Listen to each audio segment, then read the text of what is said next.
What is going on? Neo Ness here. My partner in crime, my gaming buddy for like what, 20 years. Something like that. Man, we're old, dude. I know. We're so old. What's up, y'all? This it's just us chilling, talking, shooting crap. It's been a while since him and like Zelda Hat Guy and myself have done something like this, so we're kind of knocking the dust off and chopping it up. Video game awards is this week, so we figured why not do something. And we've got busy weeks for work. And this is really our only time this week that we could do anything. And holidays are coming up, so why not? Let's do something. When in Rome, yeah. When in Rome. How you been, bro? Man, busy, as you said. Busy. Work, man. Having a job is for the birds sometimes. It really is. Yeah, I would really like to just win the lottery and do something. Yeah. I would really love that. Yeah, I just gotta start playing. If I could just start playing, I could win. That's what I feel like about it. It would be so fun if we could just do that. Oh my gosh. For sure. So what's going on, man? Tell me. You got me on this tonight, and you said, "Hey, I want to test my might. I want to test my skills." Yeah. Well, it's not really a big test, right? So, okay. I consider myself somebody who knows you pretty well after 20 years. And I've seen this trend on TikTok where people blind rank things without knowing what the next thing is. Right? Okay.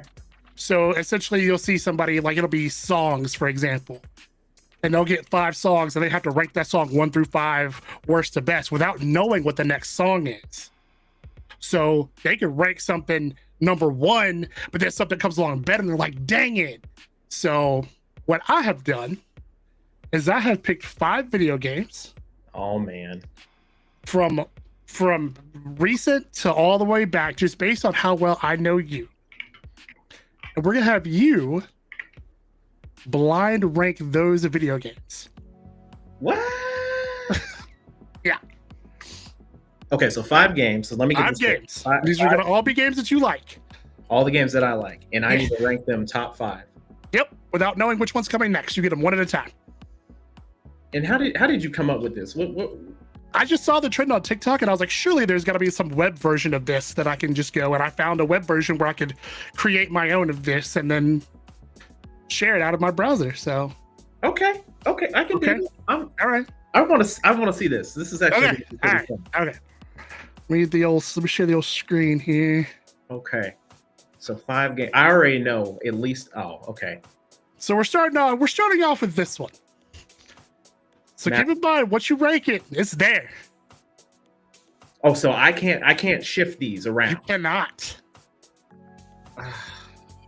Okay.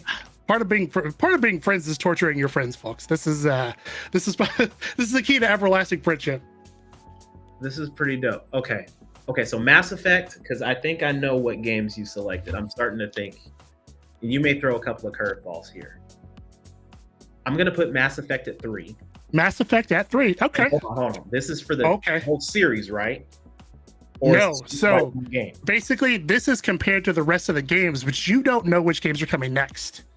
No, what I mean is it the whole franchise, or is it just Mass Effect 1? Right now, it's just Mass Effect 1. Oh, you don't know what's coming next. This is part of it. Come on, bro. This is part of it, right? This is part of the fun. Oh, okay. Mass Effect. Oh, dang it. Okay, Mass Effect. I'm gonna put it at 3. I'm gonna put 3? It at 3. Okay. Yeah. Mass Effect goes to 3. All right. Ooh, Flying Dragon. This actually wouldn't even be in my top 5.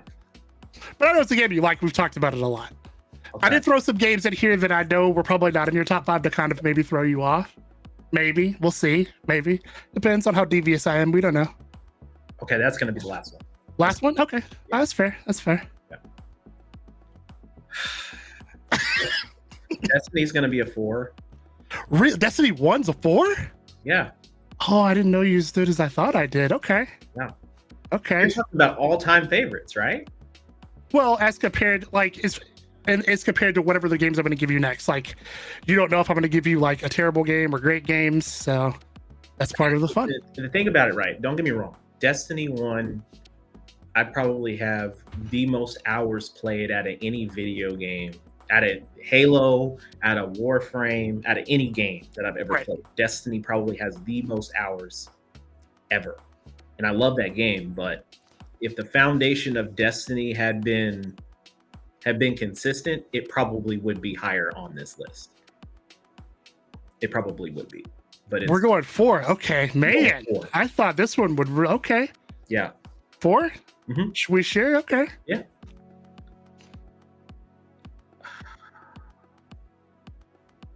And I can't pick 3, 4, or 5 anymore. Nope.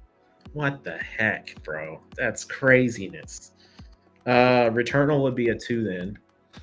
All right, fair enough. So guess what your number 1 game is? KOTOR. You are correct, sir. Yes.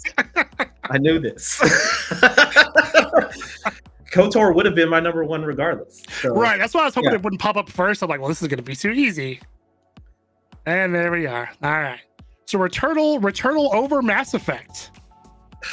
You know what? I wasn't expecting some of the games from this list. That's the point. That's the idea. And to be honest, if Flying Dragon wasn't in here, Returnal would probably be number 5. And then again, I didn't know what I didn't know, right? So Mass Effect would have probably got moved up to number 2, and then Destiny would have been moved up to number 3. But I had no way of knowing. Yeah, that's the point. That's what makes it interesting. So I thought that would just be a fun little thing. Like I said, I've seen the trend a lot on TikTok, and I was like, I wonder if that'd be something fun to do. So just a little something, Okay, that's what's up, dude. I like it. I feel like I got to do that game for you. I got to do that for you, but man, I don't know. That'd be interesting. That's going to be rough. I know for sure Elder Scrolls is going to be in there. Final Fantasy 11 is going to be in there. Destiny would probably get thrown in there. Yep. The Witcher might get thrown in there. So I mean, these are all good. Those are all good. Ones that I've heard you talk about a lot. Yeah. So yeah, that's cool. That's cool. That was a cool little game. I like it. You've picked up on a couple of the games I've played. I don't want to make it too easy. There's some other games I thought about throwing in there, but I was like, eh. So based off of the games that you've been playing lately, like what would you say is your go-to game right now? So I've been playing Red Dead Redemption 2 because I promised the wife that I would. Oh, you already play that? Well, she did. Oh my gosh, she's played it a ton, right? But I had never finished it, so we made a deal. I told her that I would play Red Dead Redemption 2 if she played Clear Obscure. That was the deal that we made. Oh, bro. Come on now. She got to play it. Has she started? Oh my God. She started it. She got through the first, 45 minutes of it, if you know what I mean. Oh, okay. What were the thoughts? I mean, she seemed to like it. I mean, she's in here. Maybe she will, let us know what she thought. What are your thoughts on Clear Obscure so far? Oh, man. You're not about no Red Dead, girl. I don't care about that game. I'm talking about Expedition 33. I want to know.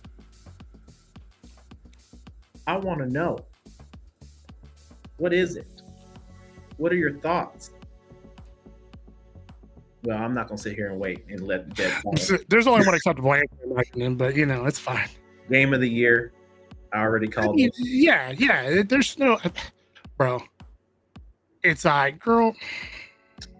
Whatever, bro. I guess.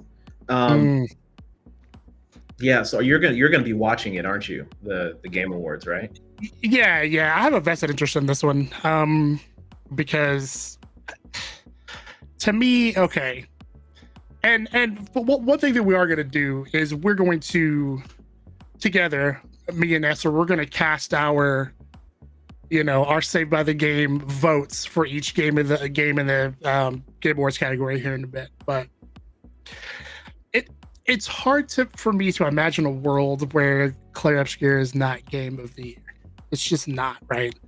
But there's been some controversy with Game of the Year, right? Like last year, Like I'm not throwing any shade at Astrobot, but that wasn't my game of the year, right?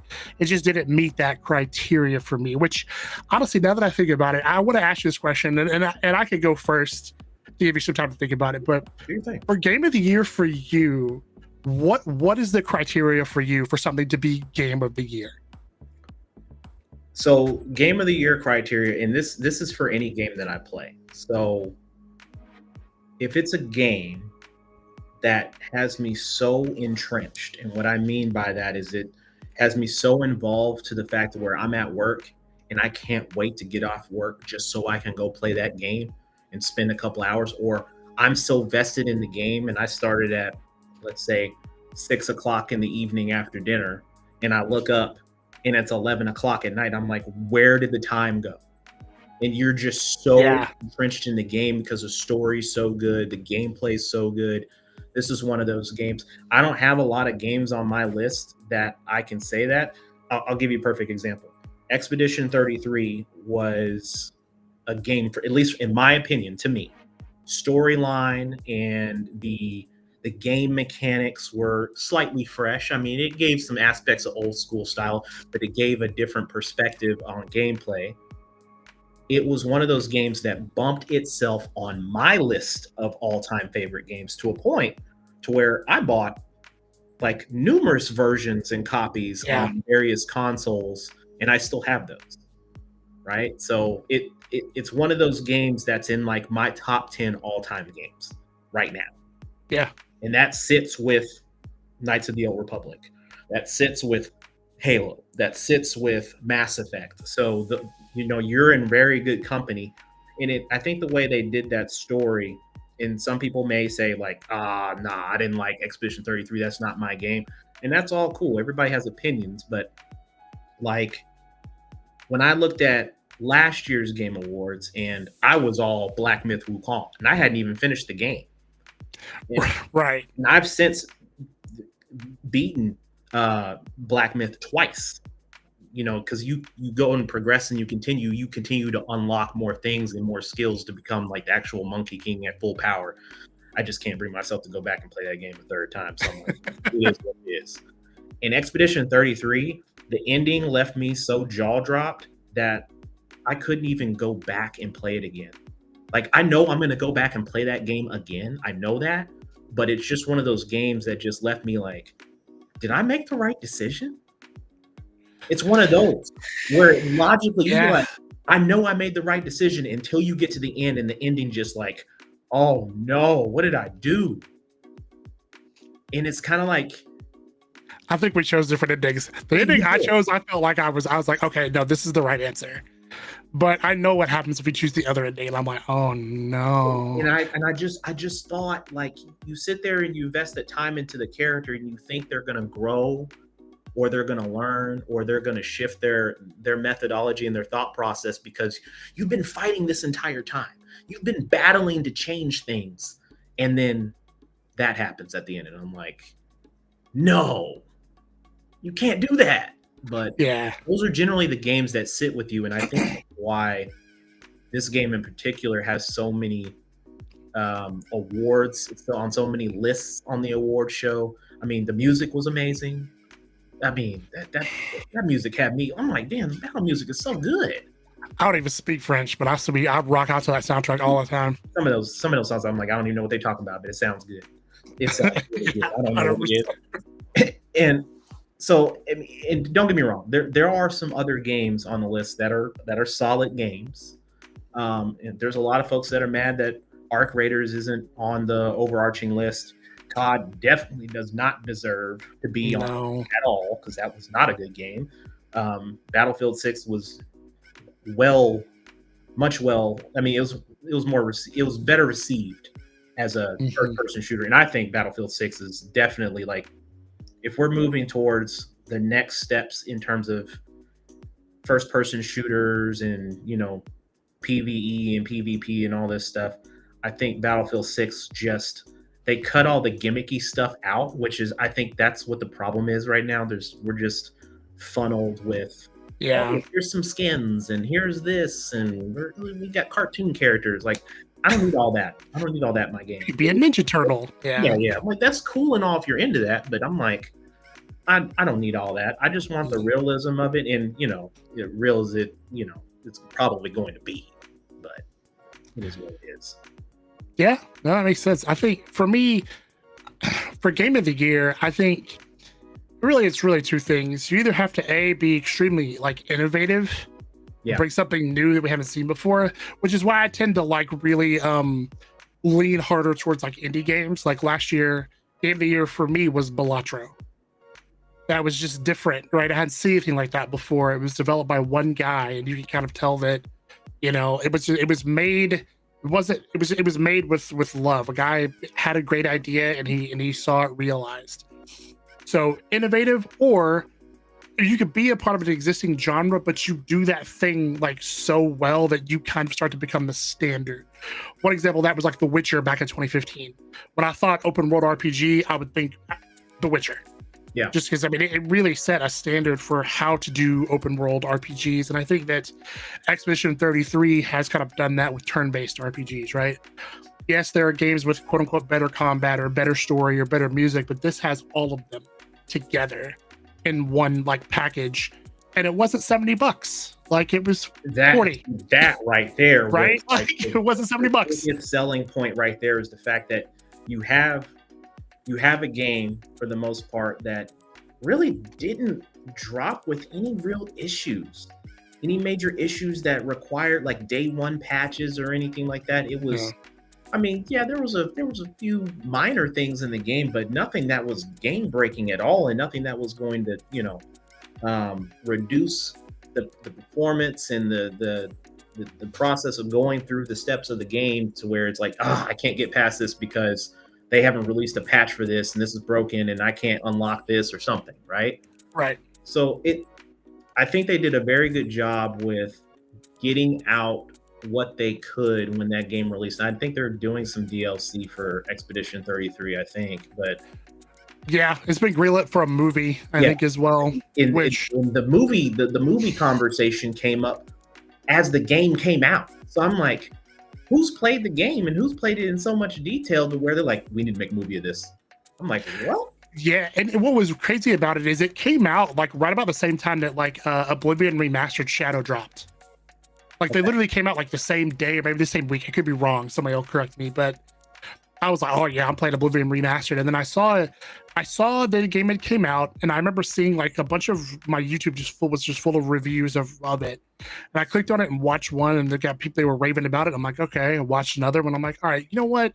Let me download it. It's on Game Pass. Let me just download it. I'll play through the first 30, 45 minutes of it and just see what all the hype is about. I did just that, download it, play through 45 minutes of it, and I was like, nope, we're playing this. I texted every group chat I was in, and I was like, bro, listen, you need to play this game. Like, I can't. I mean, if it gets better from here after the 45 minute, like I can't even imagine like what this game is gonna end up being. And yeah, it far and away to me Game of the Year. Doesn't mean it'll win. Like I said, I mean we've had some pretty interesting Game of the Year wins in past that were what we thought were slam dunks that ended up not being, right. I will say this: I will be extremely surprised if Expedition didn't get Game of the Year, but I think it's been hyped so much right now that I think there's going to be more people that want to see another game win just out of spite. Yeah, I could be wrong, but if let's say Expedition gets like, I think they're up for like 13 awards. I think 12 or 13 awards. Yeah, I think they've either tied or set a record for a number of nominations. You have that many, and I think I was telling somebody that I expect them to win at least 10. Yeah, that was my number. Someone said, I'm going for all 13. I'm like, hey, okay, cool. I would love to see a sweep. They deserve it, right? This was a game. I think it was a bunch of ex-Ubisoft devs. Yeah. Now, some of this, what I've heard this about the game, but the guy that does the music, they found that man on SoundCloud. Yep, they did. On SoundCloud. Who is on SoundCloud making French bangers like this? He was. I was like, what? Bro, that music, like, I don't own nobody's record player. but I bought the vinyl set when it came out. I'm still waiting for it to come. Oh, I don't okay. own nobody's record player. You gonna buy one just to play it? Yeah, so funny story. The wife bought me one for Christmas, but Amazon delivered it just raw without no extra box on it. So they showed up at the door, and I opened up the door, and I was like, "That's a record player." She's like, "Well, Merry Christmas." Yes. So, Yo, Amazon don't care, bro. They just like, here's your stuff. Just take it. Yeah.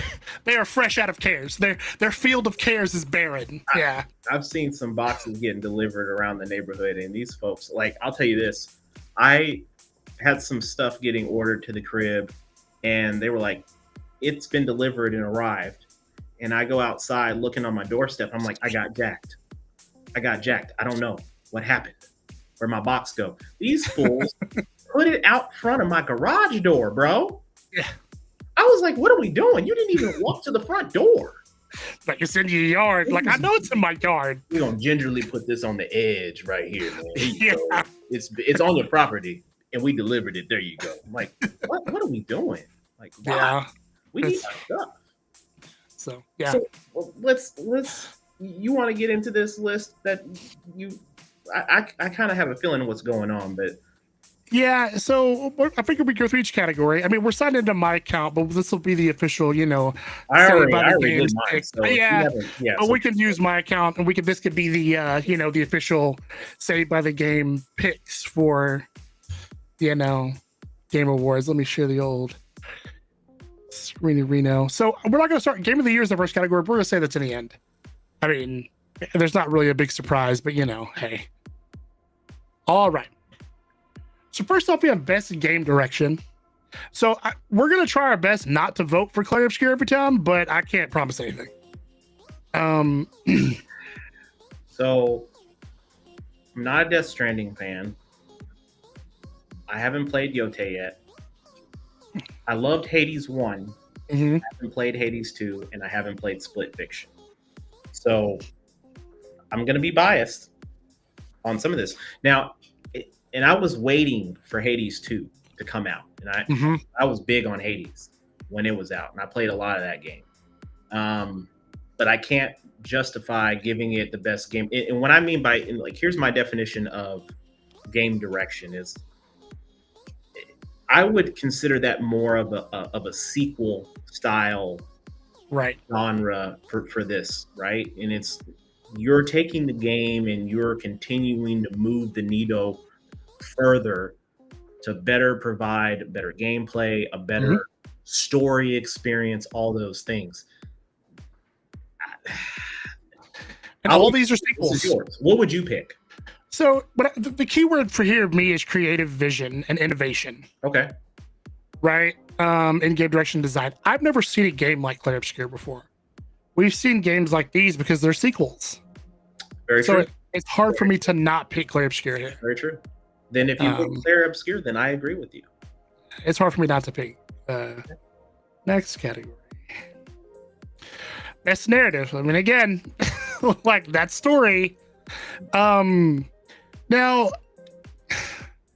Kingdom Come Deliverance, I've heard a ton of good things about. I've not played anything about Silent Hill F, and I've not played this yet. With Death Stranding, I watched all the cutscenes for the first game, and I've done most of the same for the second game. The gameplay just didn't do it for me. It says restream. What's my telling me restream? Oh, I think that's your title. I think it's not mine, brother. It's yours. Oh, I don't know. Mine says testing stuff out on it. I don't know. Is it? Oh, I don't know. Oh, it's mine. Oh, it's yours. I mean, you're the one controlling it.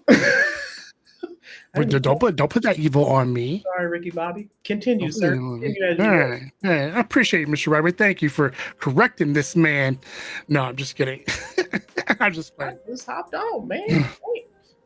So he says a lot of Silent Hill F is in the replays and getting new endings. Okay. So Silent Hill for me, Silent Hill for me, it's tough. Silent Hill's tough for me because, like, I don't know. Silent Hill 2, it's so hard. It's so hard for me to get, like, to get past Silent Hill 2 as far as peak Silent Hill, but I may have to give this one a shot. I've watched the cutscenes for Death Stranding. I thought the story was really good. And I've watched several people stream Kingdom Come Deliverance, but it is really tough. It's tough for me again not to pick Claire Obscure here. I'm gonna try my best to pick one of these that's not Claire Obscure. I don't think you're gonna do it. I think you're gonna continue to pick it. Yeah. All right, Claire Obscure it is. Best art direction. Okay. I think you're gonna pick Hollow Knight, Silk Song. Yeah? I think you are. Really? You did play this game, right? I could have swore you said you were gonna be so into this game. So no, that wasn't me. But I have played it a bit. I played the first one. I really liked the first one. Art direction, man. You remember how we're just talking about animation?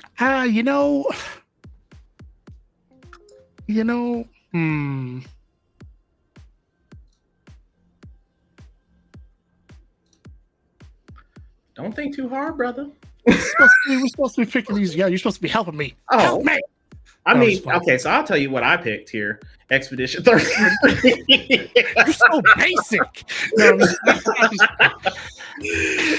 I'm sorry. All right. Best art direction. I was like, yeah. So I'm sorry. Best soundtrack. Listen, this man, they found this man on SoundCloud. Yeah, all day. I didn't even look at anything else. I ordered a whole vinyl with no record player because that's soundtrack. Okay. So that's audio design. Now, all right. Yeah. This isn't music. This is more about audio. I actually like Battlefield 6 here.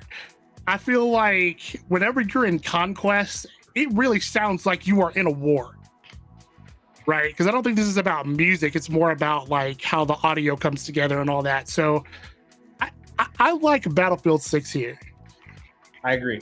I actually picked Battlefield 6 for this. Yeah, so we didn't vote for Claire Obscure 12 times. Our work here is done. So this is ridiculous, and I'm gonna tell you why. Okay, man, hold on. Listen to me. Why in the hell did Andy Serkis not get nominated for Renoir? Yeah. What are we doing? Yeah. Like, don't get me wrong. Like, all these are amazing. Like, Troy Baker, especially. I thought this man was really Harrison Ford. I deadass thought he was Harrison Ford. I was like, they got Harrison Ford to come back, but it was Troy Baker, rather. And you know what? The oddball here for me was, and don't get me wrong, my boy Charlie is cool. I love him as Daredevil. Plays a great Daredevil, but I felt his selection for best performance was slightly out of place here. For Gustav? I mean, he was Gustav. I get so that. For those who don't know, this guy was I'm not Gustav. going to spoil it for anybody who hasn't played the game. Oh, you know true, what I'm saying? True. So if you played the game, you understand what I'm talking about from that perspective. True, yeah. So yeah, he was Gustav and she was Mael. Yeah, Mael. And then Ben Starr is another character who comes later. He was Verso. Yeah. But man, Andy Serkis, Andy Serkis should be up here in my opinion. I mean, it's a popularity contest. What can you say? Andy Serkis should be here. I think what it was, they're like, okay, we can have 4 people from Expedition 33 up here because he would have been the 4th, right?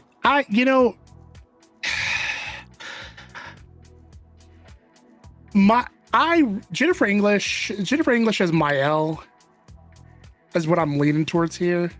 Okay. I thought her performance was really good. Yeah. I like Mael as a character. Honestly, the entire cast, except for maybe one person, I feel like, because they just didn't get a lot of lines, would have been acceptable here. The lady that plays Luna, so I'm gonna go with Jennifer English. It's close though. It's very close. These guys, I mean, these 3 turned in at an amazing performance, and so did Troy Baker. Mm-hmm. Right, like if these guys weren't up here, if Clay Obscure didn't exist, this would be a slam dunk for Troy Baker. Definitely get it. Troy Baker is an incredible voice actor. He was Joel in The Last of Us. He's done some work on Death Stranding, and then he was Indiana Jones. But I gotta go Jennifer English, man. Mael is such a great character.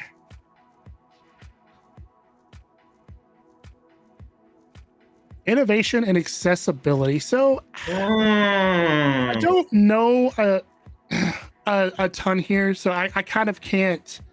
So I went with South of Midnight because I thought it kind of gave me, and my daughters played this game, so this gave her like a grown-up adult style Princess and the Frog kind of vibe. Okay.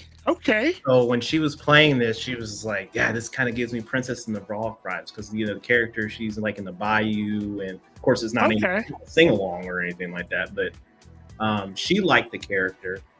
I ended up voting for this. That is good enough for me, because I haven't played any of these games really. Assassin's Creed, I had the collector's edition, and that got sold. Said and done. But yeah, you know what? That's a great point. South of Midnight for sure. Ooh. So I haven't played any of these games either. I want to say I went with South of Midnight here as well, because I hadn't heard of other games. I do. I mean, yeah, I like South of Midnight. You don't have to take my word for it. Like, I mean, Well, no. Best ongoing game. Okay. I went with Helldivers just because I'm a Helldivers guy. So I normally towards Final Fantasy. Final Fantasy 14. Yeah, I tend to lean towards Final Fantasy 14. Or No Man's Sky. Not for me, but that's for you. You got it. But you know what? We'll go with Helldivers. No, don't you dare. I voted for Final Fantasy 14 every year. This is our vote. We voting together. I get that, but we need to be combined in it. You didn't play enough Helldivers. I didn't, yeah. But I vote for Final Fantasy 14 like every year. And you still love it, and you got statues and all kind of. Well, that's for Final Fantasy 11. Final don't get me wrong. I played some Final Fantasy 14. I know you did. But you know what? For democracy. It was hard to get you off on the phone when you was playing that game too. Yeah. For democracy. For democracy. Best community support. Listen to me. Baldur's Gate 3. Listen to me. Baldur's Gate 3. Larian is trolling us, but in like the best way. We're like, we're not about to do no more updates for this game. Here y'all go with some updates for this game. Like, that's what they do. I don't like on Eddie Murphy's couch. Yeah, exactly. That's exactly what they do. Yeah, I remember. You never just do them. The hell of a drug. Yeah, that's what they do. Like every year, they're like, "All right, damn it, we're done. No more updates." Then it's like, it's like your grandma trying to slide you a 50. Like, here goes some money. Don't tell your moms. I got some money over here. Yeah, it is Baldur's Gate 3. I mean, all day. As long as Baldur's Gate 3 is going to keep getting nominated for awards, that game changed everything. And what's so crazy is Baldur's Gate 3 came out in 2023, which was one of the craziest years for gaming. Remember what was all came out that year? You had Diablo 4, Street Fighter 6, a new Mortal Kombat, new Final Fantasy, Zelda. Damn. And and as Tears of the Kingdom came out that year, and I raved about that game. I know. I'm at 200 hours in that game, but whenever Game of the Year came out, I pointed right at Baldur's Gate 3. Like, real recognized real. Like, I'm a Zelda fan, but Baldur's Gate 3 was a game changer. It moved the needle forward because Larian Studios made a game for gamers, not got Zelda in his name because he loves that game so much, and he decided that Baldur's Gate 3. Real recognized. I mean, it was not even a question. Tears of the Kingdom was good. I loved it, but Baldur's Gate 3 it's Baldur's Gate 3. There's just not a world where I don't pick that game. Best independent game. I mean, hey, let's be real here. Now, honestly, Blueprints is really cool. It's a puzzle game, and I love a good puzzle game. But man, we're talking about independent games, and we're talking about best independent game. I mean, you don't feel like Silk Song deserves that based off of your gameplay? not over Clair Obscur. Okay. Because, Silk Song is a sequel. It moved the needle forward, but Clair Obscur, man. I feel like Clair Obscur, this is going to sound corny, but Clair Obscur, like, made me remember why I love video games. Because I was getting kind of jaded with video games for a while. And that game made me remember why I love video games. You know what? Okay, so I've played some really good games this year. Yeah. Like my list of games, like I think the first game that I really got really involved in was earlier this year, and I played Returnal, which had been out for a while, which is a good one. Which I don't know why, but that game just had me so involved. I beat it twice. Yeah. And then, of course, Ghost of Tsushima, which was an amazing game, and you had been telling me for years to play that, and that was in my backlog forever. Which was amazing. I completed Black Myth twice this year, so there's that. And then Expedition 33. Out of all of those games, Expedition 33 is the only one where I just lost track of time. And I just had to have a collector's edition. I had to have a physical copy, I had to go hunt for a collector's edition of that game. And you paid a premium, might I add. Talk about that. Okay, my bad. Sorry, Charlie Murphy. It's having too much fun. Yeah. Right. We ain't gonna start that. Best debut indie game. I already know. I'm just gonna leave this here. Go ahead, do your thing. Don't get me wrong. If you have not played Blueprints is actually really cool. It will run on your Steam Deck. It's on Steam. This is another game that is on my wish list. It's kind of it's a game, but it's kind of like a comedy. And I've heard nothing but good things about it. But man, oh yeah, I have seen those clips. I was like, man, what's going on? I was like, it does look hilarious. It kind of reminded me of Incredibles, not Incredibles. Yeah, Invincible.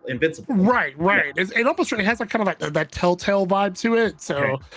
But I need to check that game out because I've seen clips of it and I was like, what? It's on Steam. Amazing. I mean, come on, man. I feel like, I feel good because I didn't vote for Expedition 33 every time out. So I kind of feel, I already know because I did it too. This game is actually not bad. It's not bad. It is. What is it? It's not bad. It's not bad at all. I've watched several streamers stream it, and I was watching. And I was like, "Yo, this is a phone game." Like, it's not bad. Okay, I might have to dabble. I might have to partake. I think I downloaded this. I think I've never played it, but I'm gonna vote for Destiny Rising. Destiny needs a W, bro. They need a W, so I'm gonna give them a small one. The only W they're gonna get is if they make a Destiny 3 at this point. So, bro, oh my gosh.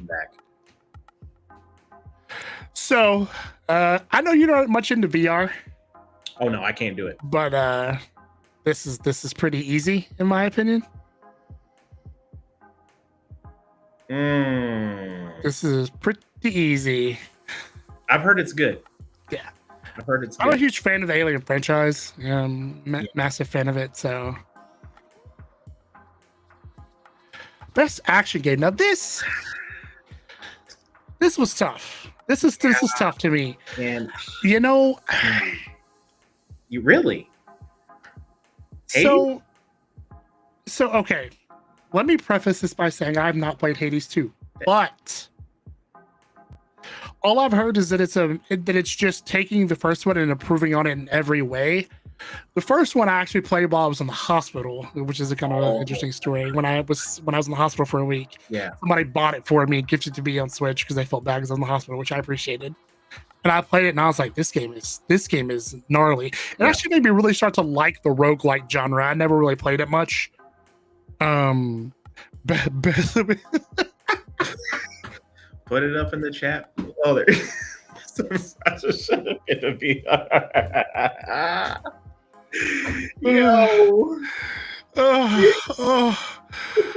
Oh my god. I don't know how. Maybe if it's on Steam, I don't know. Oh, that was great. I needed that. I needed that laugh. That was great. I think you know what I think out of just because it didn't get any love, I think I just went with Ninja Gaiden 4. Have you played Ninja Gaiden 4 yet? Did it yet? I played a little bit of Ragebound. Have you played Ragebound? I have not yet. Solid. Why we know what it is? Because I'm a guy over the age of 20. So we got him. Yeah. Yeah. Chris Hansen, is that you? No, I'm just playing. Closed and shut case, Johnson. Yeah. Oh my goodness. What are you thinking here? I haven't played 4, but I've played Ragebound. And what did you think of Ragebound? You know, I really liked it. It reminded me of The Messenger a lot. A lot of good Messenger vibe, which Messenger is another game. It's another game I'll put you on to. When I put you on, I'll put you on. I know you do. So I know. And like it can't be Battlefield 6. I'm sorry. It just can't be. It can't be? I mean, you know. It can, but primarily focused on combat, right? So hang with me here on this logic. Okay. So, I'm with you. If we're talking about combat, if we're to compare across a majority of these games, we've got a top-down slasher with some mystical stuff. We've got we got a couple of blood-soaked ninjas, and then we've got bullet-blazing soldiers, and then we've got we got what Doom is. So if I were to break down the comparisons, you're going to get more variety of combat skills playing one of the ninja games. Okay, I like that. Okay, I see where you're going with that. Okay. Right. So, with Ninja Gaiden, you probably start with some katana swords, ninja stars, and then you're going to get a variety of different weapons throughout, and then you're going to learn different skills that's going to apply to your repertoire and your whole sublime set of ninjutsu skills. And then by the end of the game, you're going to be OP. At least I think. I don't know. I'm just basing it after all the previous Ninja Gaidens. I mean, you got me convinced. Oh, I was like, don't let me sway you, sir. Well, no, I mean, what you're saying makes sense. Jedi mind tricked him, y'all. I was like, these are these are definitely not my droids. Because I mean, I get what you're saying about Battlefield 6. Like, the reason that I was thinking about it is just because of how crazy Conquest is. Conquest is madness. It is madness. So I mean, like, if you haven't gone forward, if you wish to change, if you wish to drop a lifeline here, sir, you can change it. Battlefield 6, the reason is because I feel like DICE really did a good job of coming back from the brink. Battlefield 2042 was absolute cheese. I hated that game, and they listened to fan backlash, and they kind of brought us back to what we remember Battlefield being, which is that nice sandbox. So it's not perfect. No, they have some work to do, but you know what? I feel like we're gonna throw DICE a W here. I feel like. Okay, that's cool. I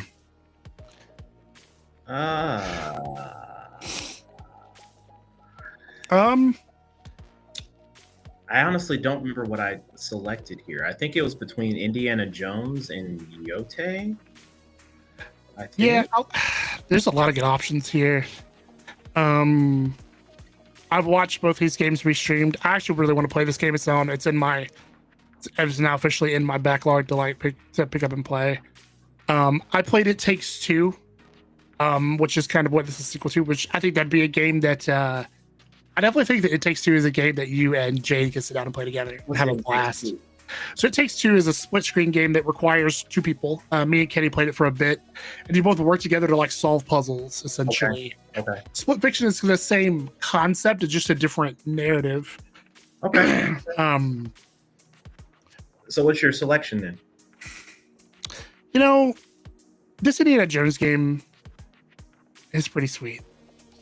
I mean, it was. And I love Indiana Jones. I'm an Indiana Jones fan. Over to PlayStation, so it had to be pretty good to get. Yeah. Early PlayStation release. I think we can go with Indiana Jones. I like it here. I like Indiana Jones here. Okay. You know what I like about this whole ordeal What's is that?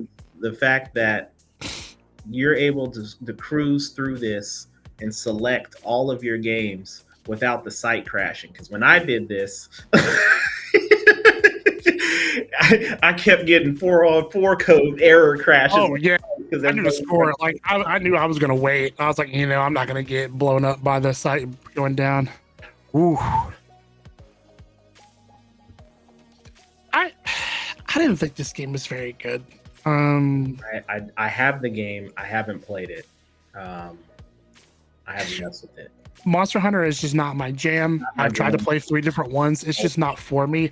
Not to say that Monster Hunter is not a great game, not a good game. It has its fan base and it has a rabid fan base. It's just not for me. Yep. It's the same with Elden Ring. I acknowledge that Elden Ring is an amazing game. It's just not my jam. That's the same here. Haven't played Outer Worlds 2 yet. I did play the first one and really enjoyed it. But I mean, it's between Kingdom Come and Clair Obscur. I've played Clair Obscur. I've watched people stream Kingdom Come Deliverance. So I'm gonna vote for Clair Obscur here. I mean, best RPG. But if it's game of the year, then in my opinion, it's got to be the best RPG. Okay. Best fighting game. Now this is kind of interesting. Okay, what I found interesting about this is Street Fighter 6 is not on here. With all the DLC and all that. Year, bro. It came out 2023, actually. Oh, did it? Yeah. Oh, I'm tripping. What year is it? 2023, 2025. Yeah. Damn. Okay. I know what I went with here. And I haven't played 2XKO yet, which I've been meaning to put that on my list of games to play. Capcom Fighting Collections, while you get a whole slew of collection of the fighting games, I didn't think that counted just because I played all those games in there. Legacy, Mortal Kombat Legacy, same boat as Capcom Fighting Collections, so those automatically got excluded from my list. Interesting. It's nothing against those games because they're all great collections, but I wanted a standalone fighting game that was somewhat new and yeah. For the culture. I get it. For the culture, it's got to be Mortal Kombat. I get it. And you know what? Man, in RIP Shang Tsung, RIP. Bro. Yeah, that news hurt me so bad, bro. That hurt. God. That hurt bad. I was like, no. Because I remember going to the movie, man. I remember going to the first movie when I was and back in the 90s, up until like I would say like almost recently, video game based movies were kind of booty butts. No. And like Mortal Kombat was kind of movies were trash. Yeah, bro. Absolute trash. Like Street Fighter, don't get me wrong. Like you had Raul Julia in there, and then Van Damme, but that script was trash. Van Damme on copious amounts of cocaine. That's all we had. That's all we knew. So we liked it just because it was a movie based off of one of our favorite video games. But when Mortal Kombat came out, that was well done. Up until Annihilation. Annihilation was not garbage. Oh, yeah. Whole franchise. With that. They crapped the bed with Annihilation. You are right, but So I know what I would make, but I want the City of the Wolves here. City Wolves. Okay. Yeah. Bear with me. Okay.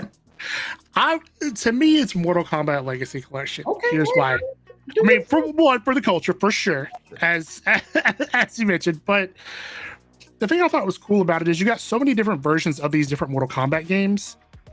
They're all playable online. There's a lot of cool extras. Mm-hmm. There are some notable like omissions. I kind of wish they would have just, instead of giving us the Game Boy Advance version of Deadly Alliance, just give us the PS2 version of that and Deception. Deception is probably my favorite Mortal Kombat game. Deadly Alliance was fire though, bro. Oh, it was. Don't get me wrong. But you know what? Now that you say that, I will say this: out of every single fighting game out there, Mortal Kombat has the best storyline by far. Because it actually has one. Not a storyboard with like, hey, not that. Like Mortal Kombat has a very in-depth story, and I think that's why the movies. I mean, if you actually have a screenwriter that actually gives a crap, can actually make a very decent script that aligns with the video games very well because you have a lot of source material.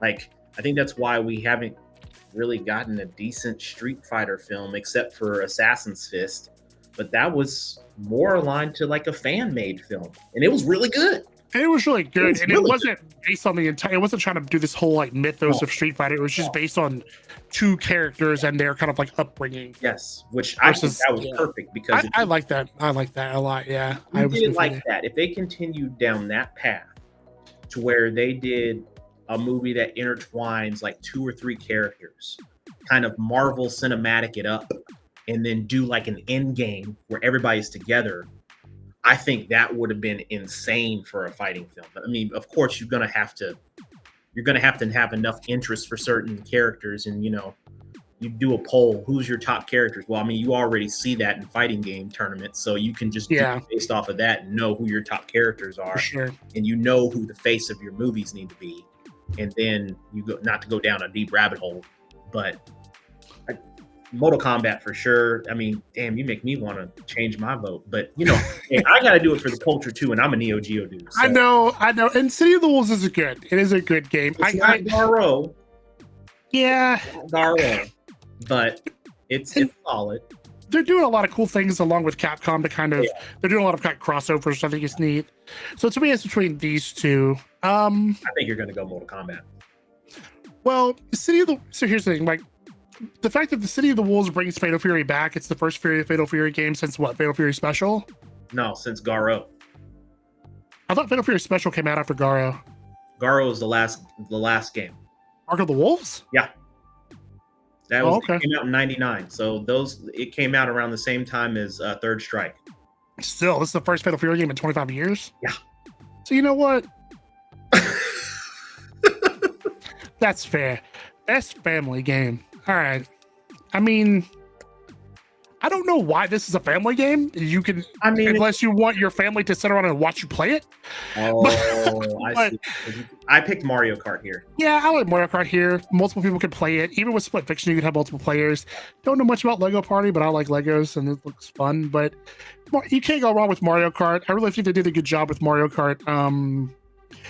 Make it almost more like Mario Kart meets Forza Horizon kind of thing that they did. Yeah. So yeah, I definitely think Mario Kart's fine here. They gave me, yeah. Best sim. What did I pick? I think I went Civilization here. Yeah, I played Final Fantasy Tactics back in the day. I haven't played the most recent one, but it's a remake of the original one. Or actually, I played War of the Lions on the PSP. That's when I first played this game. It's a remake of that, so I would go with this. I have never played Civ before. I've always wanted to try it. I just never thought, like, I tried an RTS game when I was much, much younger and hated it, but it's something I always wanted to come back to and see if maybe my, tastes have changed. But my vote would be Final Fantasy Tactics. Okay, do you think? It is a remake though, and Civ is a sequel. Mm-hmm. I've never played any of these other games, so if anybody in the chat has any feeling one way or another. But I like Final Fantasy Tactics here. Game is great. Has wild difficulty spikes, but it is a great game. Damn, really? Yeah, bro. You go from feeling like you are absolutely untouchable to the next minute. You better oil them cheeks up. The games is getting destroyed, bro. Like, it is rough. But it is a great game. Not oil the cheeks up. Oil them cheeks up. Eat something light. Yeah. Not the Diddy act. Yeah. No. Ah, man. The best sports and racing.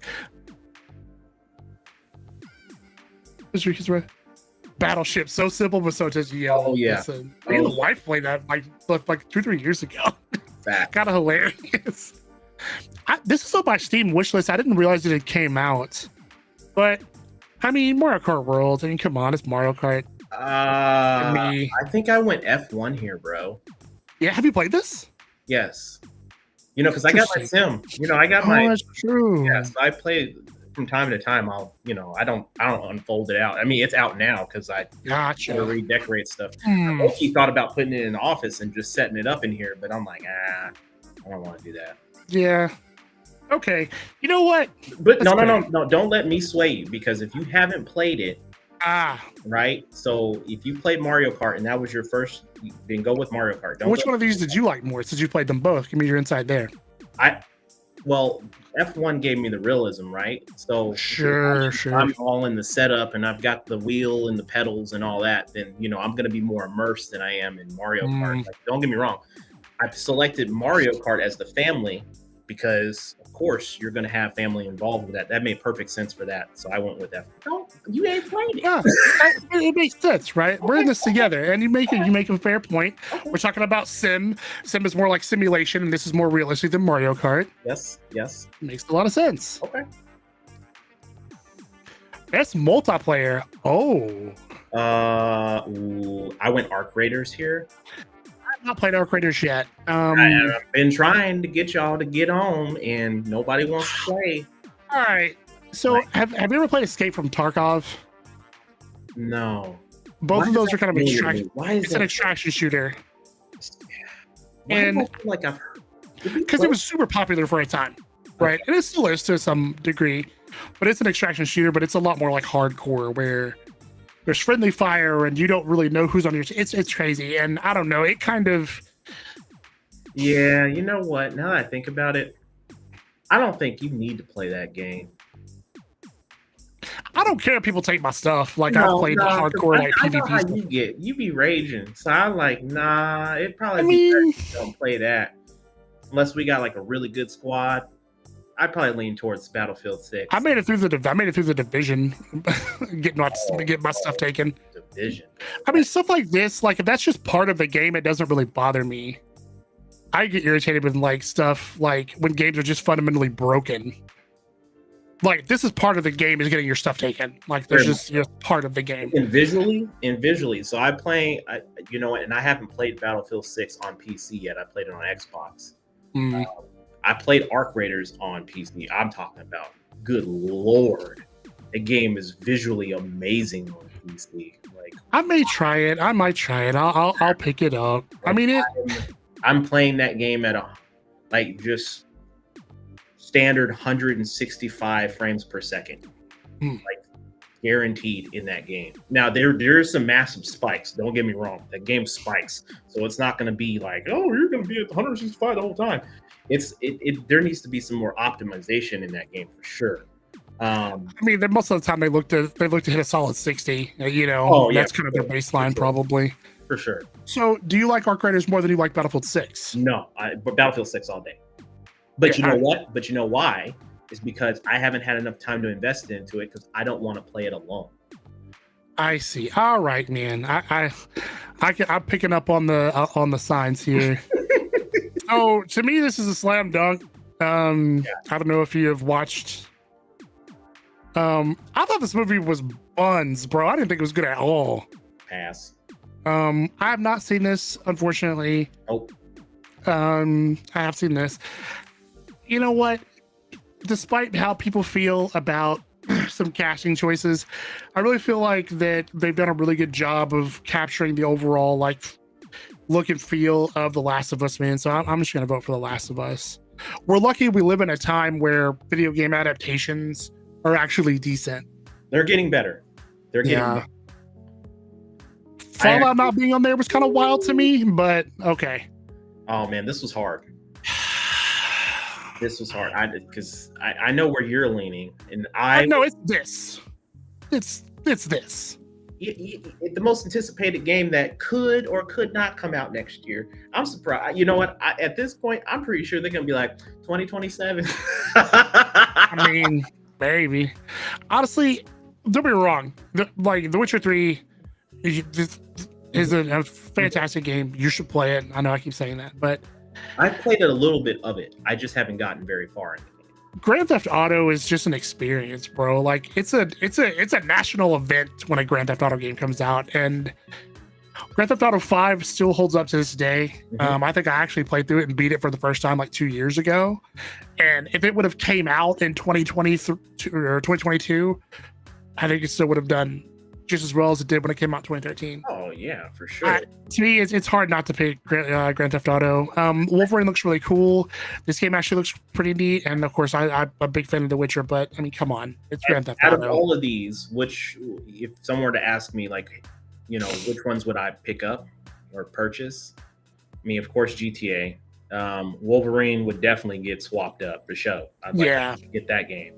And Witcher 4. Yeah, I would get that because the trailer looked great for Witcher 4. Looks really good. And the new footage for Wolverine looks really good too. I was like, oh man, we're actually gonna be able to see like all of that. Yeah, for sure. Grand Theft Auto's there's gonna be some folks losing jobs over that game. Both shows. It's gonna. I mean, it's a national event. Yeah, it's like the Super Bowl of video games when that comes out. So it's hard for me to not pick that. Every streamer's video is oh my gosh, when that drops, like everyone is going to be playing that game. Content creator of the year. I would always vote for Charlie. I'm a big fan of his. I think that dude deserves some love. Like, I'm surprised he hasn't been up here more. The dude has like 16 million subscribers on YouTube.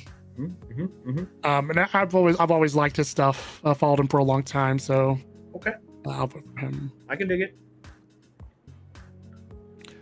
Best esports game. I don't watch a lot of esports these days. I went Counter-Strike 2.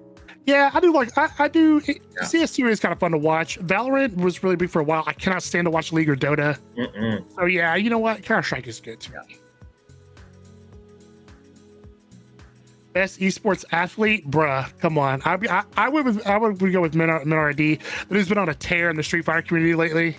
It's finally time. He finally got his flowers. This dude's a beast. I still do follow competitive Street Fighter pretty regularly, even though I'm trash at the game because I'm just old and just can't play it like I used to.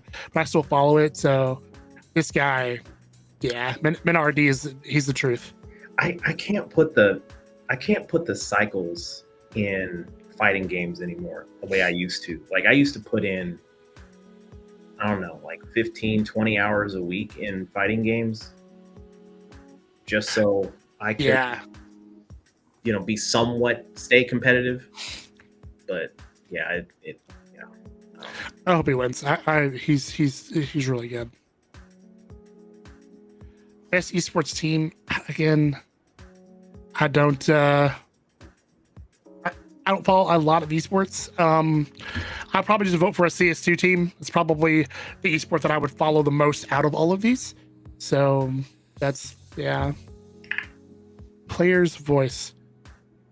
So this is a 100% fan voted award. What is your favorite game this year? My favorite game this year has been Clear Obscure. I mean, listen. As if we didn't already know. Come on, man. I mean, if you have not played this game, you should definitely play it. I don't get me wrong. There's some good games in here. There's some games that probably shouldn't even be in the list of anything in this listing. Not this particular section, but I'm talking about just overall in all this list. There's probably one or two games that don't need to be in here at all, and there's probably some other games that do need to be on this list. But I think it's just more based off of when the game was finished and released, and they didn't hit the deadline before November. Yeah, there was 3 rounds of this, and these are the finalists. So, yeah, to me, it's pretty easy. I'm gonna put that on my wish list as Dispatch. I definitely need to do that. Is that it? No, I think there's one more. Oh no, there is one more. Okay. The last category we have not voted for is Game of the Year. All right. So before you decide. This should be pretty obvious, but I mean, we'll chat. But what would happen if Expedition 33 did not get Game of the Year? What a lot of people from this list could possibly get it? The only thing to me that can really all right, Pixel. That's fair. All right, fine. Then when I return to actually video game streaming, I will stream KOTOR. You know, Max Billy, I feel the same. Yeah, I feel the same for what he said here. Yeah, I agree with that. Why wouldn't they have a written in option? I feel like they should for all cats. I agree. Yeah, I agree. Like a player's choice, but yeah, 100%. That's a good call out. There's a lot of good games that I think they. I mean, there's so many games that came out this year, and a lot of solid games. There were, and all of these games are good. I mean, like I played Silksong, I played Donkey Kong Bonanza, I've watched a decent amount of Kingdom Come Deliverance, and then I've watched all of the cutscenes and stuff for Death Stranding because the gameplay for me just does not do it for me. I just can't play it, but the story is really good. So okay, if we go based on what happened last year with Astrobot. Yeah. I could see somehow Donkey Kong Bonanza getting it. But as you know, in Astrobot, don't get me wrong. I know people are rushing. I know Right Way's in the chat. I saw him earlier. Shout out to Right Way, by the way. I saw him in the chat earlier, and he loves that game. And I was boo-boo facing about it winning. And then I was pissed. But I went and played the game, and I was like, okay, this is it is a great game. Astrobot's a great game, but it's Super Mario Galaxy. I've played Super Mario Galaxy before. That's basically what you. It's basically what it is. It's Super Mario Galaxy, but PlayStation branded. Okay. And so, great game. Yes. Did it deserve accolades? Yes. Game of the year? Because you had other options, right? You had Balatro, which was personally my favorite. I know that maybe not everyone felt the same way, but I was happy that it was at least nominated. It was a great game. Then you also had Metaphor, which is like, never been big into Persona games, but that game kind of made me actually like really want to go down that path. And then you also had Final Fantasy VII Rebirth, which I thought was really good. And out of all of those games, Astrobot got it. Well, you're forgetting Black Myth Wukong also. Black Myth Wukong, I almost forgot. Yeah, because I remember that was your game of the year, if I remember right, last year, right? Yeah. And okay, so in chat, we've been in many conversations with numerous folks about like why this won, why this didn't win, what this is. It's the optics of the business, all that stuff. So it's just I knew a lot of folks that had played and beat Black Myth, and they said this is game of the year. It's fresh, it's new.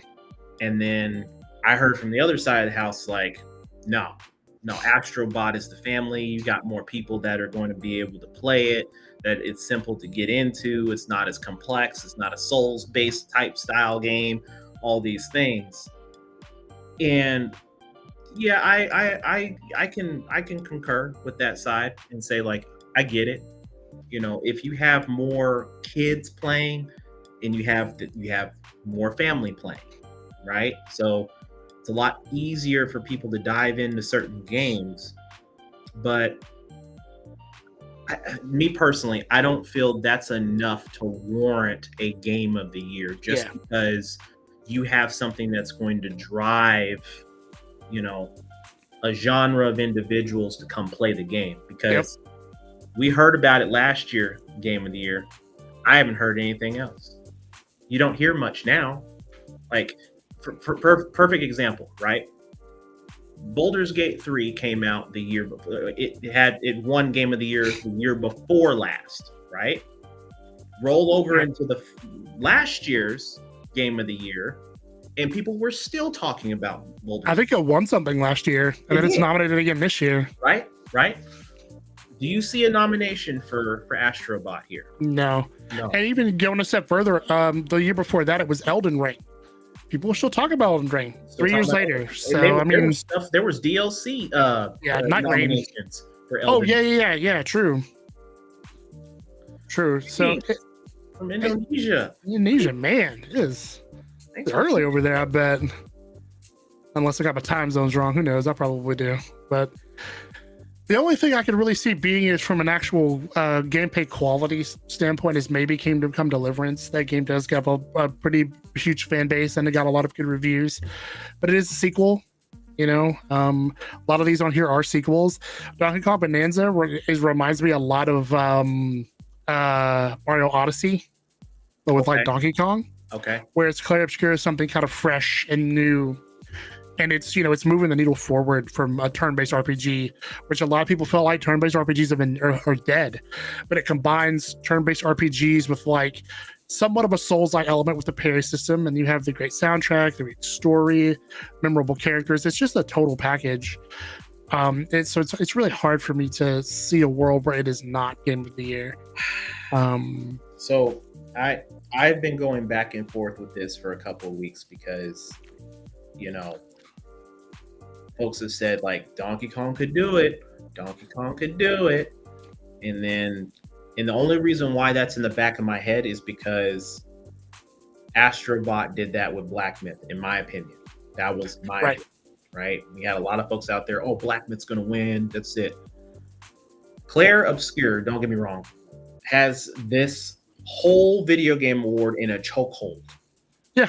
A lot of people said this is the Clair Obscur show. This is what this is. This isn't fair. There's so many nominations for one game, but it's to be deserved, because when you have so many nominations for multiple portions of your game, not just the gameplay, not just the voice acting, but your music, your art design, your game direction, all those things. Those are the things that drove me to go out and search for a physical copy of this game that didn't exist because they were sold out everywhere. Yeah. I'm talking about just a standard copy, y'all. Just a standard copy. That's all I wanted. I wasn't looking for a collector's edition. I just wanted a standard copy. Go to a GameStop, go to a Best Buy, go to a Walmart, go to a Target. It didn't matter. We're sold out. Do you know when you're going to get more copies in? If we do, we'll probably get one or two, if that. I remember I went to a GameStop. They're like, hey, I have one in stock. Hey, I'm coming in. Hold it for me. Cool. Go in there. Hey, man, it's sold. What? I just talked to you 5 minutes ago. I was literally up the street. Yeah, dude came in here and paid. I was about to pay too. Yeah, we couldn't. My money ain't good enough. Yeah, couldn't hold it. So it is what it is. But am I going to be upset if Clair Obscur doesn't get it? Yes, I will be upset.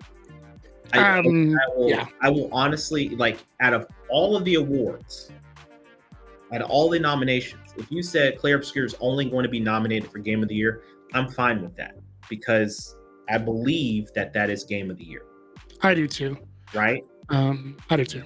If it doesn't, and I'm sorry for all my Donkey Kong fans, if Donkey Kong were to win over Clair Obscur, this award show is fixed.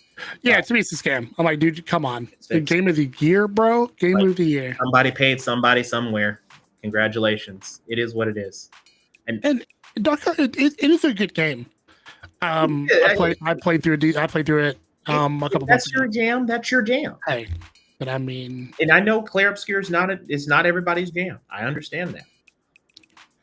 But for an indie game to sell 5 million copies, and it's just the game's story. The game's there that say, "Well, Arc Raider sold more, and Battlefield sold more, and all this." And who said it? I remember Mighty Keith. If you watch him, he's like, "Oh, y'all some ball and gun people." He's like, "What's ball and gun? If you don't have a ball or a gun, you're not having any fun. It's not really a game." And I was like, "Ball and gun?" I'm like, "Wow." I don't know. Even with the Clair Obscur, like the story behind what they had to do to make the game is even a good story, right? Like they found the music guy on SoundCloud, like I mentioned before. The fact that three of the 5 people that are nominated for best performance are from the same game. Yeah. I mean, to be honest, the performance was really. Oh my god! It really should be 4. Andy Serkis got slighted, in my opinion, but I get they're like, we can't have 4 people in here. Like, I honestly, with your selection, I would have. I don't know who you would remove from that list. We can see. I'm gonna go ahead and just go ahead and pick Claire Okay, Obscura. I figured. We knew the score here. Let's go ahead to categories here. And let's go to look back at best performance. Best performance. And I mean by remove, I mean you'd have to remove one person from Claire Obscura to replace it with your selection. I would probably Charlie Cox. And that's no shade to him, right? No, there's a reason why I would remove him, and I can't tell what that reason is. I don't want to spoil anything for anyone in here. Yeah. For Andy Serkis's character, because I'm trying to. Okay. There's just Charlie did a phenomenal job for his character. Phenomenal job.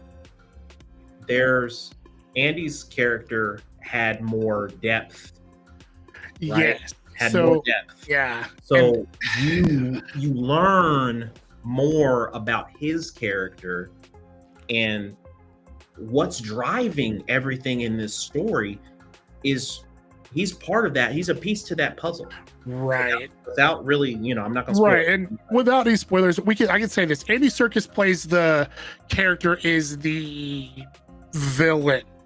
Yeah. Of the story. And some of the best villains are the ones that are misunderstood, or sometimes you have the villains that are just doing bad things for bad things' sake. Those are kind of boring. But the villains you look at and you're like, I mean, that sucks, but they're not wrong. Like, you know what I mean? Those are the most compelling villains. Are the ones you're like, man, if I was in that position, would I do the same thing? And you really get to see a lot. Yeah, you can see a lot of the like. And Andy Serkis is goated, bro. If you don't know who Andy Serkis is, he was Gollum in Lord of the Rings. He was Snoke in Star Wars. He is an absolute fantastic voice and character actor. He was in Black Panther as well. He's phenomenal. I didn't know it was him that played this character until I was watching something else about the game. But I think he should be there over Charlie Cox. Charlie Cox does a fantastic job. That is not taking anything away from Charlie Cox. If I had to take one person from Claire Obscura away, if I could just take anybody away, it would probably be Eric Ishii for Garcia. Really? But why? I mean, you're the silent protagonist, kind of. There's not a lot of stuff said there, so it's kind of hard to like. From what I understand, right? I don't know a lot about Silent Hill F. I'm kind of basing how the game is going to flow off of Ghost of Tsushima. If there's anything like that, as far as kind of how your character is, they're probably the person I would take away. Could be wrong. Somebody could correct me, and But if I had to be fair and take somebody from Claire Obscura away, a game that I kind of know a lot more about, I would probably take Charlie Cox away. Ben Starr should be there. Jennifer English. 100% should be there. Really, that case could have been made for the lady that plays Luna. That case could be made for her. Yeah. This could have easily just been 6 people from Claire Obscura, or 5 people from Claire Obscura and Troy Baker. Bruh. Facts. It really could have been. It really could have been. And I'm probably sure that at some point during them deciding who was going to be what and where, they probably had a very similar list. They probably had more than 3 people, and like, hey, we can't do this. We can't have a whole acting cast of Claire Obscura up here for a nomination. At that point, you might as well just have all of them share an award. Basically, yeah, because to me it's all, like, even if the choice was just between these 3, that's tough for me to pick. That's really tough. Like, it was, I mean, Jennifer English kind of gets the nod for me just because she really brought that character to life and really made me care about Mael as a character. Yeah. Not to say that just, Charlie Cox doesn't and Ben Starr don't either, but man, she really brought it with that performance. Well, then at least now we know your perspective on it. Yeah, and I mean, we managed to not vote for Claire Obscura for everything that it was nominated for, so we got that small win. I do think from a best sound design, Battlefield is just, Battlefield definitely deserves that. I mean, you feel like you're like in a damn war the whole time that you're playing the game. This is why I said 10 out of what? How many nominations did? 12. Was it 12? I think it's 12. Okay. Yeah, I mean, we can kind of go through categories. Let's see. We'll start a game of the year, which we know it's nominated for. So 1, 2, 3, Golly. 4, 5. 5, 6, 6. 7. 7. We'll count them all as one. Not innovation.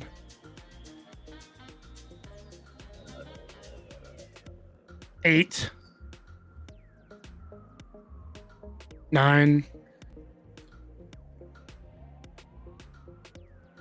I think you got best RPG is gonna be 10. 10. And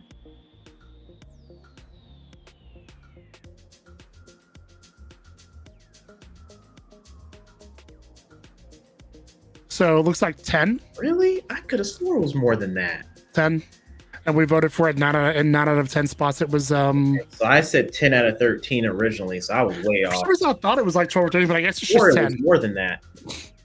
Okay, so for that particular case, if we've got 10, I'm gonna say 7 out of 10 are going to get the award. Expedition 33 will get 7 out of 10. Yeah.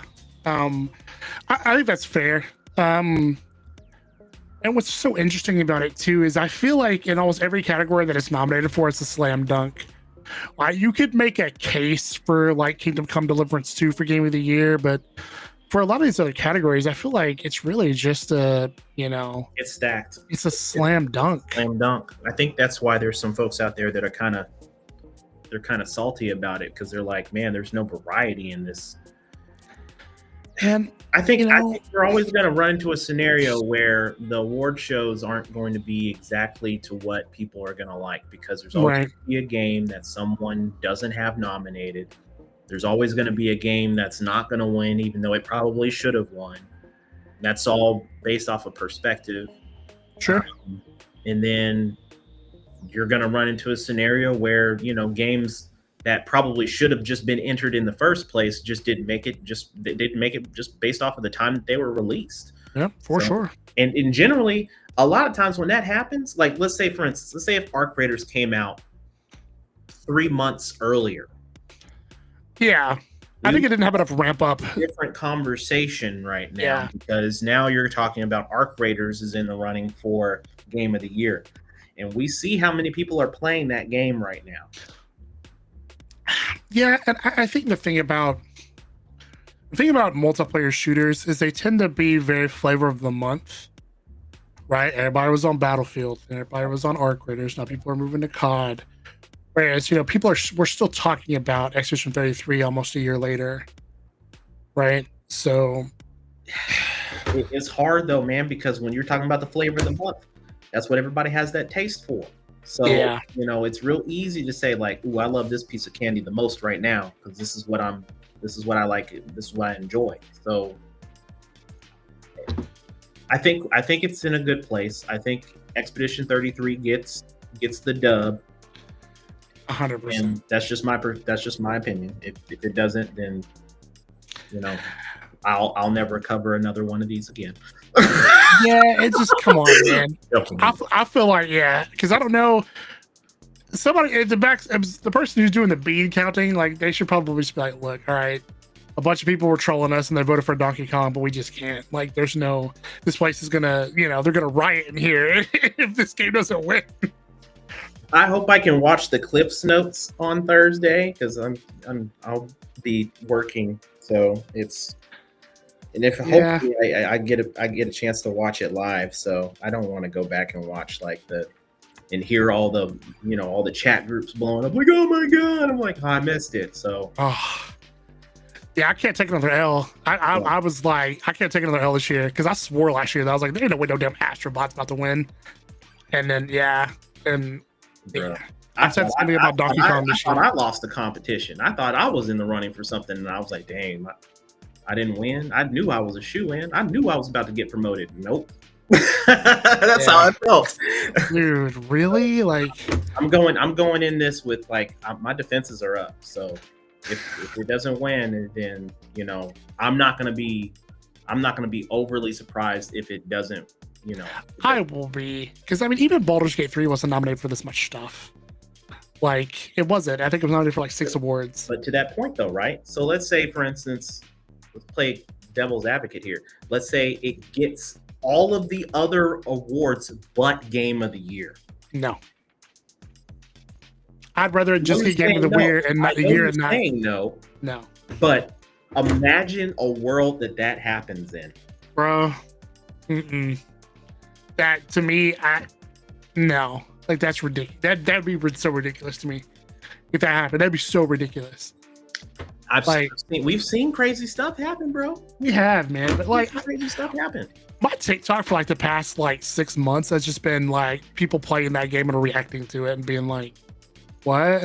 It is dope to do that because I think I texted you after I finished the game, and I think we got on Xbox Live. I was like, dude, I need to be on Xbox Live. And then we got in the party chat, and I was just like, I don't know what to say. I don't know what to do. I was like, okay. And you were like, bro, which way did you go? Which way did you go? I went this way. You're like, oh, this is what happened. I'm like, this is what happened. You're like, oh, bro. Yeah. I'm trying not to spoil it for y'all out there that haven't played the game. So, like, if you want a recommendation for a game to play and you don't know, I will say this: if you're not a turn-based gamer that doesn't like turn-based games, this game does give a different modification behind that. The parry system changes that to where you're not so old school where you're like, let me pause. Okay, now I can fight. And it slows down the time. Yeah. That parry system is a beast to learn. It is. The timing is tight. I was getting frustrated when I first started it. And I was like, man, I don't know if I'm going to be able to handle this game, because I was getting frustrated with the parry system, because I'm like, I'm looking online, I'm seeing people just dodge everything. And I'm like, what is happening? How are they doing this? And it's all timing. But once you start learning the enemy patterns, that's when you can start learning the parry system, and you're able to survive a lot of stuff. Now, I will say, there are some enemies in this game. They just said, forget your parry system. Your parry system don't work at all. Like, you just gonna get got. Yeah. You are just gonna get one shot. Like, and that's why I can't say I have completely 100% the game. No. And this is another reason why I have not started a second gameplay, because I have gone through and unlocked literally the entire map. I've found every side mission and boss, and I am left with one boss in this. There's one gatekeeper to platinum. One gatekeeper. And I got to the second phase, and this dude just said, pop! And ha-hee, ha-hee, ha-hee. And that music played, and then it was like game over. And I'm like, what just happened? I had an OP build. They said your OP build doesn't matter. And I was like, oh, I got to do some extra stuff. Yeah. It's crazy. But the thing about it is it's very rewarding when you do get it. Because, like, it's one of those things. Like, once I got the parry system down, I was like, oh, man, now you can do these series of combinations that you didn't think were possible. It just starts branching out your combat process a little bit better, and you're able to progress through the story a lot faster. And I know some people that kind of just ran through the game in like 40 hours. I've got over 80 hours in the game because I've been going through everything. Like, I like to look for all the side stuff and side weapons and all that stuff. That's the way I play my games. So it is what it is. Yeah. No, definitely. I mean, definitely try it. Like, if the parry system is too tight, the dodge system is a little bit more forgiving. Yeah. There's a benefit to parrying over dodging, but if you can't master the parry system, I dodged a lot of my way through the game. Because there are some side bosses that you have to parry, but yeah, and even like the combat kind of gives me some like Legend of Dragoon vibes, because when you attack, you have some time button presses on your attacks too. Yeah. So if anybody's ever played Legend of Dragoon, it kind of reminded me a lot of that. It does give you that.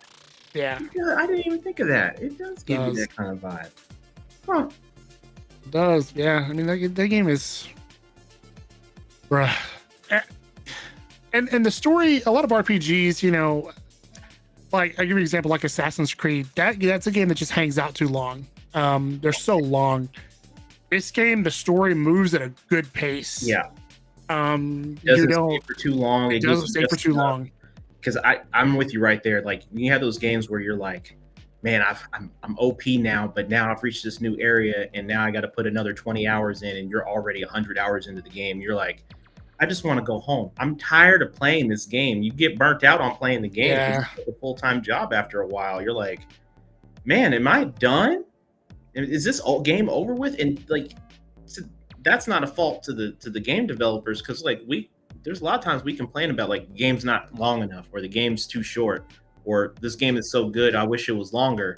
And then you get that game, and then you're like, okay, the side quests are way too much.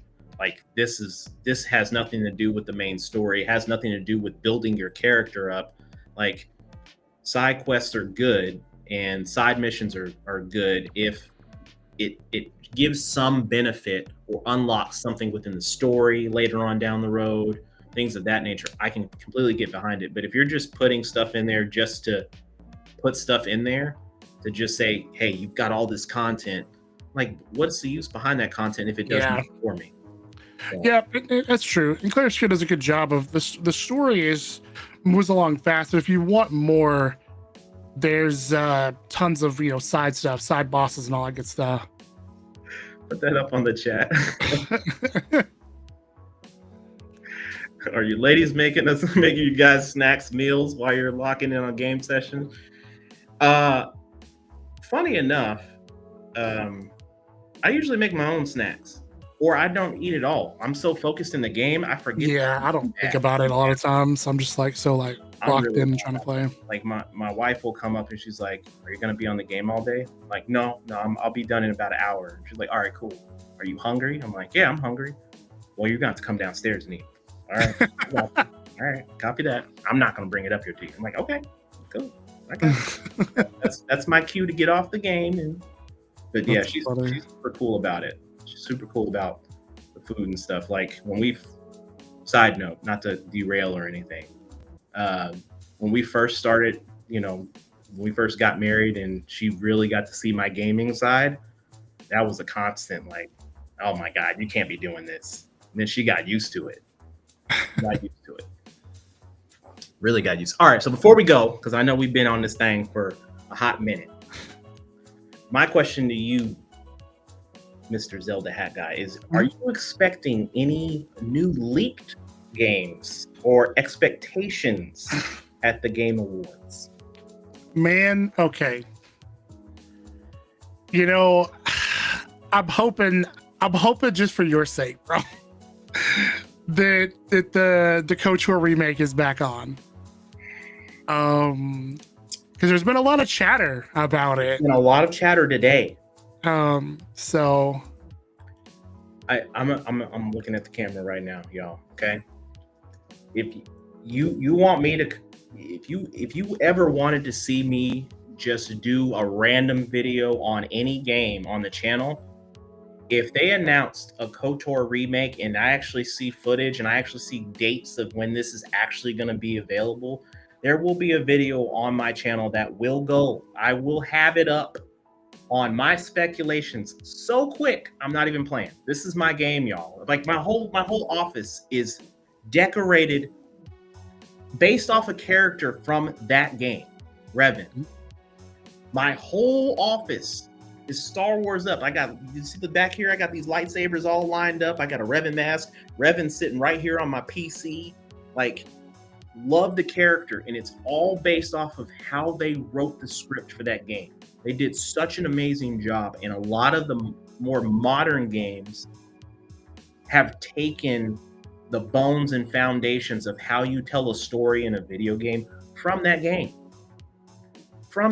Mass Effect is a perfect example. That's why I love that game so much.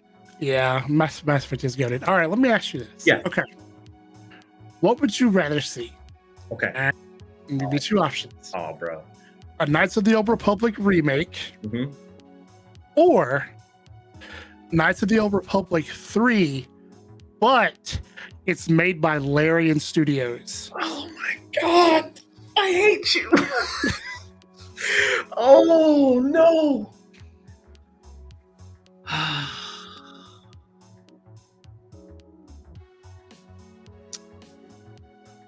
I'm gonna have to go with KOTOR 3, bro. Yeah, I mean, like, I have to Larian KOTOR. Yeah, if Larian is gonna do it, at least I know it's gonna get done right. I know it's gonna get done right.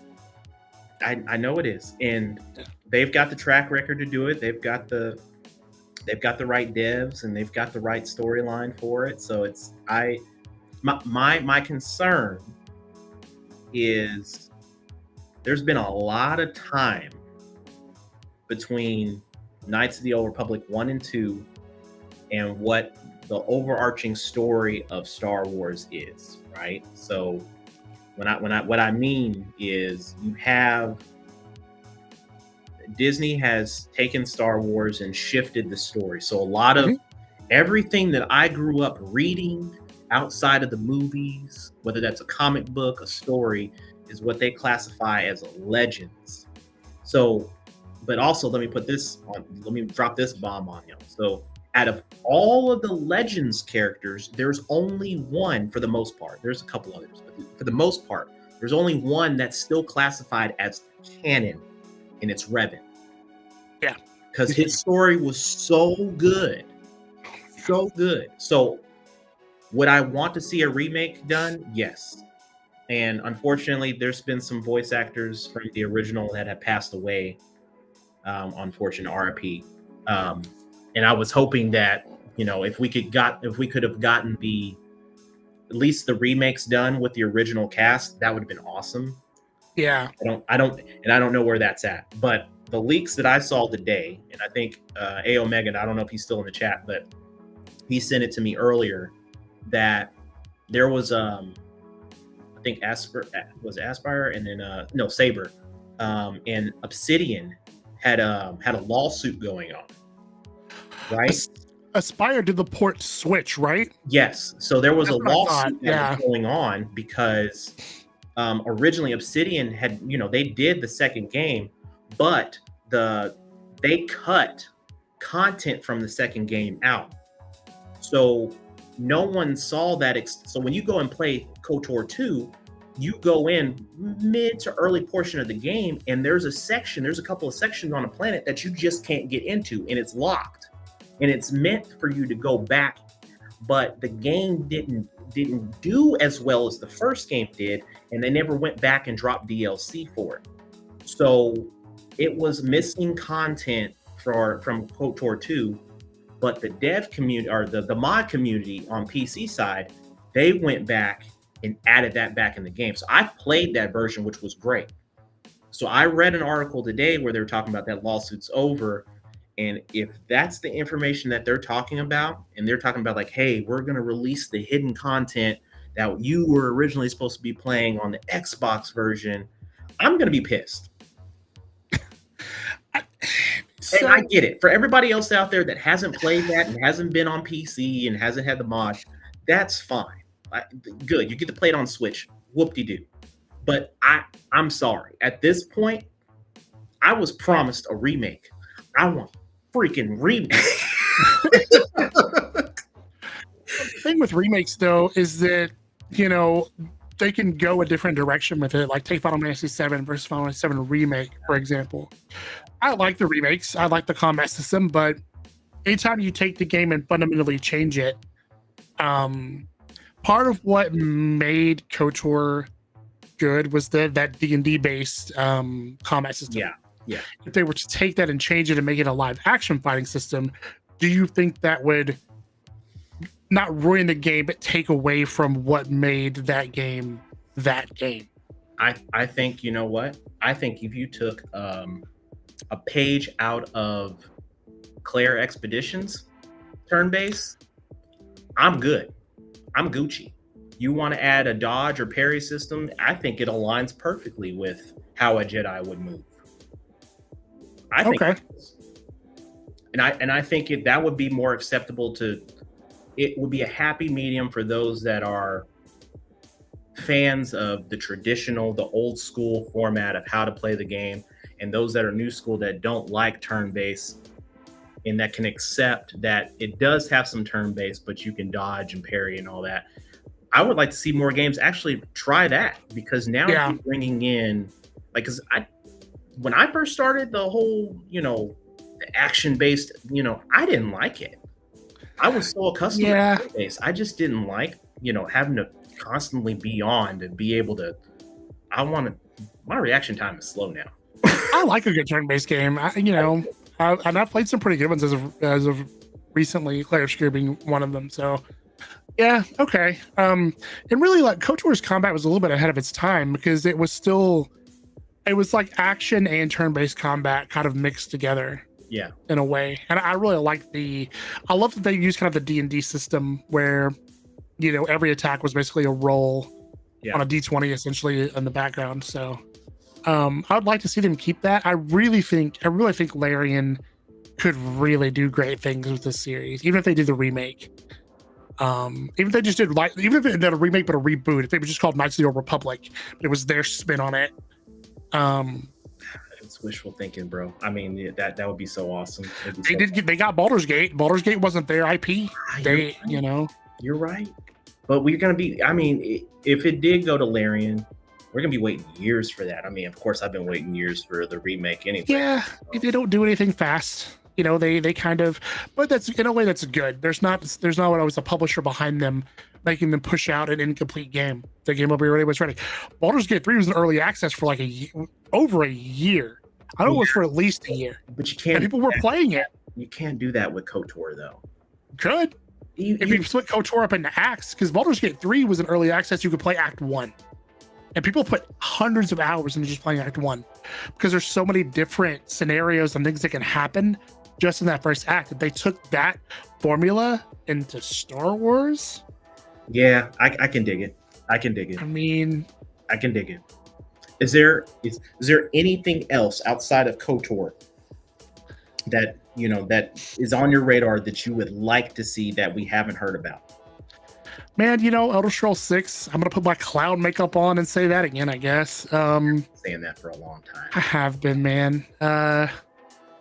What else? Elder Scrolls 6. This last Ronin game that's supposedly in development.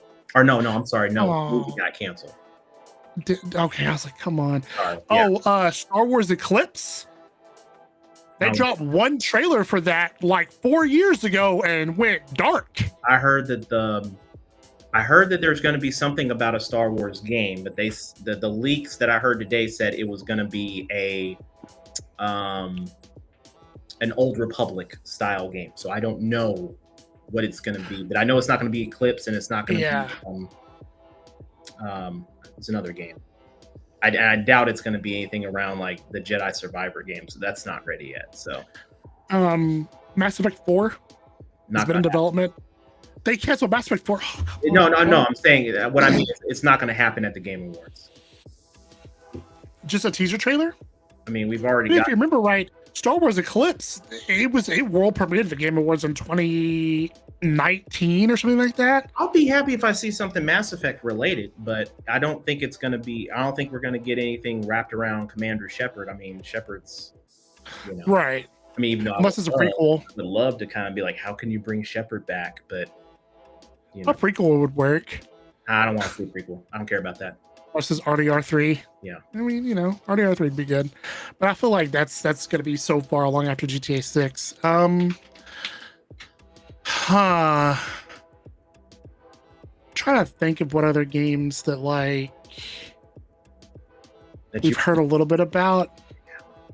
I'm thinking of something. I mean, I'm not personally, but I'm saying just something that just completely blindsides everyone and they weren't expecting it. That's what I'm looking forward to seeing. Something like that. I know it's hard now. Yeah, that's tough. I mean, we won't see it at the Game Awards because it's Nintendo and they try to send it for a direct usually, but like I'm not talking about Nintendo. I'm talking about everybody else. Yeah.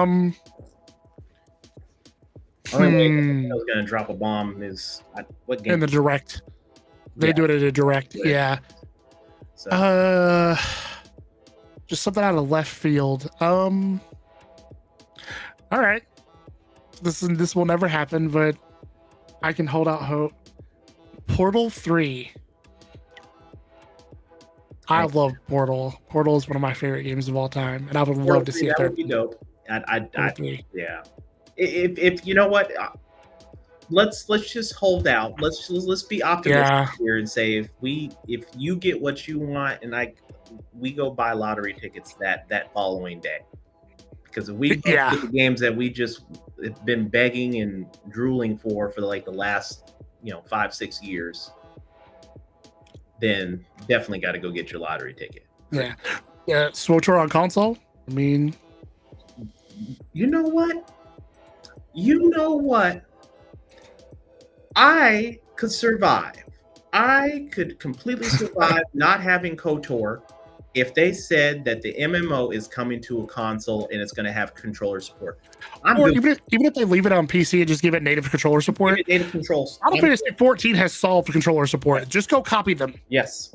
If they did that, I'm Gucci, because there's a more than enough story for me to be good for a long time playing that game. A long time. Yeah, it's tough. I know as soon as we land the plane, then I'm going to think about like several games. Half-Life 3, yeah, that's been a joke. Like Half-Life 3 has been a joke for like 15 years. All right, Pixel. All right, Pixel, man, appreciate you, man. Taking us in. What time is it, man? We went way past overtime here.